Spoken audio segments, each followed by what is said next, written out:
Assalamualaikum warahmatullahi wabarakatuh. Saya Tasya Kulirambe dengan NIM B119162. Pada hari ini saya akan menjelaskan tentang Hukum Perdagangan Internasional Bab 4 Aturan-aturan Hukum Perdagangan menurut GAAT dengan dosen pengampu Bapak Budi Ardianto SHMH. Salah satu sumber hukum yang penting dalam hukum perdagangan internasional adalah persetujuan umum mengenai tarif dan perdagangan atau General Agreement on Tariff and Trade atau GATT. GATT dibentuk pada Oktober tahun 1947. Lahirnya WTO pada tahun 1994 membawa dua perubahan yang cukup penting bagi GATT. Tujuan pembentukan GATT adalah untuk menciptakan suatu iklim perdagangan internasional yang aman dan jelas bagi masyarakat bisnis, serta untuk menciptakan liberalisasi perdagangan yang berkelanjutan, lapangan kerja dan iklim perdagangan yang sehat. Untuk mencapai tujuan itu, sistem perdagangan internasional yang diupayakan GATT adalah sistem yang dapat meningkatkan pertumbuhan ekonomi dan pembangunan di seluruh dunia. Pada pokoknya, ada 4 tujuan penting yang hendak dicapai GATT. Yang pertama, meningkatkan taraf hidup umat manusia. Yang kedua, meningkatkan kesempatan kerja. Yang ketiga, meningkatkan pemanfaatan kekayaan alam dunia. Dan yang keempat, meningkatkan produksi dan tukar-menukar barang. Sejarah GATT. GATT dibentuk sebagai suatu dasar atau wadah yang sifatnya sementara setelah Perang Dunia Kedua. Pada masa itu, timbul kesadaran masyarakat internasional akan perlunya suatu lembaga multilateral di samping Bank Dunia dan IMF. Kebutuhan akan adanya suatu lembaga multilateral yang khusus ini pada waktu itu sangat dirasakan benar. Pada waktu itu, masyarakat internasional menemui kesulitan untuk mencapai kata sepakat mengenai pengurangan dan penghapusan berbagai pembatasan kuantitatif serta diskriminasi perdagangan. Pada awal waktu pembentukannya, negara-negara yang pertama kali menjadi anggota adalah 23 negara.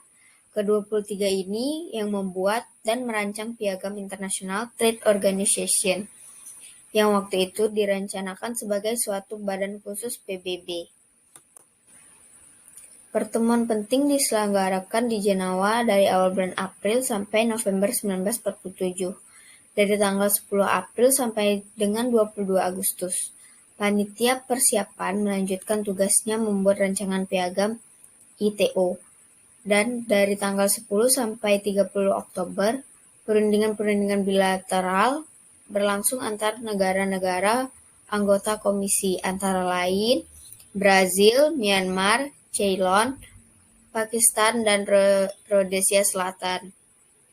Hasil perundingan mengenai konsesi timbal balik atau Reciprocal Tariff Convention dicantumkan dalam GATT yang ditandatangani pada tanggal 30 Oktober 1947. Hasil perundingan tersebut berisi pula suatu kodifikasi sementara mengenai hubungan-hubungan perdagangan di antar negara-negara pendatangan. Berdasarkan persyaratan-persyaratan protokol pada 30 Oktober 1947, GATT ditetapkan sejak tanggal 1 Januari 1948 bersamaan dengan ITO. Pertemuan penting keempat berlangsung di Havana 21 November 1947 sampai 24 Maret 1948. Pertemuan ini membahas piagam ITO oleh delegasi dari 66 negara. Pertemuan berhasil mengesahkan piagam Havana. Namun, sampai dengan pertengahan tahun 1950-an, negara-negara peserta menemui kesulitan dan meratifikasinya. Hal ini lebih disebabkan karena Amerika Serikat, pelaku utama dalam perdagangan dunia, pada tahun 1958 menyatakan bahwa negaranya tidak akan meratifikasi piagam tersebut. Sejak itu pula ITO secara efektif menjadi tidak berfungsi sama sekali. Meskipun tidak berlaku, namun minimnya ratifikasi tersebut tidak menyebabkan GATT yang tidak berlaku. Para perunding GATT mengeluarkan suatu perjanjian internasional baru, yaitu Protocol of Provisional Application, suatu protokol atau perjanjian yang memberlakukan GATT untuk sementara atau provisional. Sejak dikeluarkannya protokol inilah, GATT kemudian terus berlaku sampai saat ini. Ketentuan-ketentuan perdagangan dalam GATT. Ketentuan perdagangan yang membentuk suatu sistem perdagangan multilateral yang tergabung dalam GATT memiliki 3 ketentuan utama. Pertama, yang paling penting adalah GATT itu sendiri beserta ke-38 pasalnya. Ketentuan kedua yang dihasilkan dari perundingan putaran Tokyo atau Tokyo Round 1973 sampai 1979 adalah ketentuan-ketentuan yang mencakup anti-dumping, subsidi, dan ketentuan no tarif atau masalah-masalah sektoral. Meskipun keanggotaan pada ketentuan kedua ini sifatnya terbatas, yaitu berkisar 30-an negara, namun demikian negara-negara ini menguasai sebagian besar perdagangan dunia. Ketentuan yang ketiga adalah ketentuan mengenai multi-fibre arrangement. Ketentuan ini merupakan pengecualian terhadap ketentuan-ketentuan GATT, umumnya terutama menyangkut tekstil dan pakaian. Prinsip-prinsip GATT. Pertama, prinsip most favored nation. Prinsip most favored nation ini termuat dalam pasal 1 GATT. Prinsip ini menyatakan bahwa suatu kebijakan perdagangan harus dilaksanakan atas dasar non-diskriminatif. Menurut prinsip ini, semua negara anggota terikat untuk memberikan negara-negara lainnya perlakuan yang sama dalam pelaksanaan dan kebijakan impor dan ekspor, serta yang menyangkut biaya-biaya lainnya. Yang kedua, prinsip national treatment.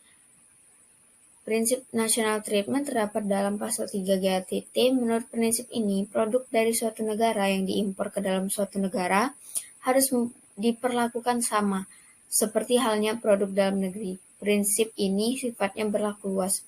Prinsip ini juga berlaku terhadap semua macam pajak dan pungutan lainnya. Prinsip larangan atau restriksi kuantitatif. Ketentuan dasar GATT adalah larangan restriksi kuantitatif yang merupakan rintangan besar terhadap GATT. Restriksi kuantitatif terhadap ekspor atau impor dalam bentuk apapun, misalnya penetapan kuota impor atau ekspor, restriksi penggunaan lisensi impor atau ekspor, pengawasan pembayaran produk-produk impor atau ekspor, pada umumnya dilarang pada pasal 9.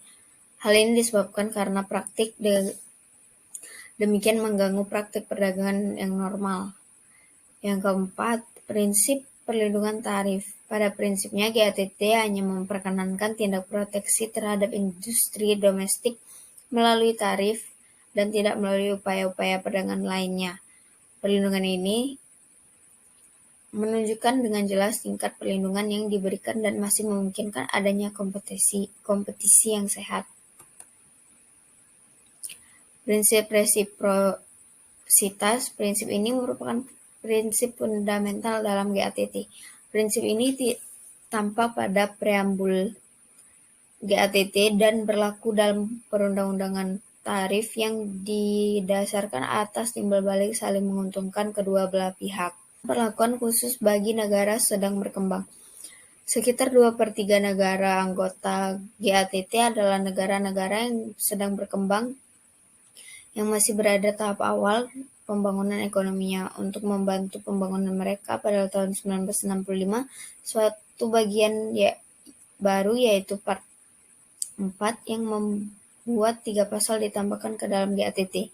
3 pasal baru dalam bagian tersebut dimaksudkan untuk mendorong negara-negara industri yang membantu pertumbuhan ekonomi serta pada negara-negara berkembang. Garis-garis besar ketentuan GATT. GATT memiliki 38 pasal. Secara garis besarnya, dari pasal-pasal tersebut dibagi dalam 4 bagian berikut.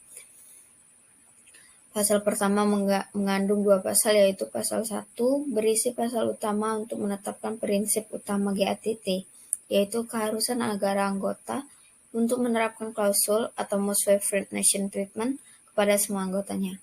Pasal kedua berisi tentang penurunan tarif yang disepakati berdasarkan penurunan tarif yang disepakati. Kesepakatan penurunan tarif dicantumkan dalam lampiran ketentuan GATT dan menjadi bagian dari GATT.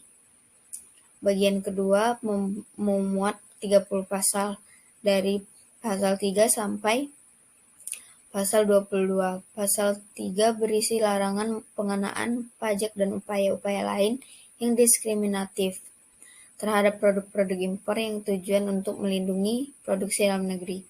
Pengertian upaya-upaya lainnya di sini adalah segala upaya, baik pungutan dalam negeri, penerbitan undang-undang, peraturan atau persyaratan administrasi yang mempengaruhi penjualan, penawaran, pembelian, pengangkutan, distribusi, atau penggunaan produk. Berdasarkan prinsip perlakuan nasional ini, semua produk impor yang sudah memenuhi aturan-aturan kebenaran harus mendapat perlakuan yang sama seperti hal produknya dalam negeri tersebut. Dalam pasal 4 berada di bawah ketentuan-ketentuan khusus mengenai film sinematografi. Pasal ini membolehkan suatu negara untuk menetapkan kuota terhadap film-film melalui peraturan tentang pembatasan film. Sedangkan pasal 5 mengatur kebebasan transit. Pasal ini mengakui adanya kebebasan transit barang-barang termasuk perahu dan sarana angkutan lainnya melalui suatu negara anggota dengan menggunakan rute-rute transit internasional. Pasal 8 ayat 1C mensyaratkan negara-negara anggota untuk 1. Menyederhanakan peraturan dan rumitnya formalitas-formalitas impor dan ekspor. Yang kedua, mengurangi dan menyederhanakan persyaratan-persyaratan dokumentasi impor dan ekspor. Ketentuan pasal ini berlaku pula terhadap biaya pungutan formalitas dan persyaratan yang dikenakan oleh pejabat-pejabat pemerintah berkaitan dengan ekspor dan impor, termasuk transaksi-transaksi konsuler seperti faktur-faktur, sertifikat konsuler, pembatasan kuantitatif, lisensi, pengawasan devisa, jasa-jasa statistik, dokumentasi, sertifikasi, analisis infeksi, karantina, atau sanitisasi. Dan sebagai penutup, penjelasan saya adalah GATT sebagai aturan perdagangan yang dibuat pada tahun 1947 ternyata masih relevan, bahkan masih terus relevan pada masa yang akan datang. Aturan dan prinsip yang diaturnya memuat aturan-aturan yang dapat diterima oleh hampir banyak negara, khususnya prinsip non-diskriminasi merupakan prinsip yang memang dapat diterima universal. Aturan-aturan GATT tampaknya telah memberi aturan yang seimbang antara hak dan kewajiban bagi negara para pesertanya. Bagi negara-negara berkembang, meskipun aturan tidak jelas dan tidak memberi muatan yang jelas, tetapi yang penting aturan khusus untuk negara berkembang sudah ada. Sekian penjelasan dari saya, lebih dan kurang mohon maaf. Semoga bermanfaat. Terima kasih. Wassalamualaikum warahmatullahi wabarakatuh.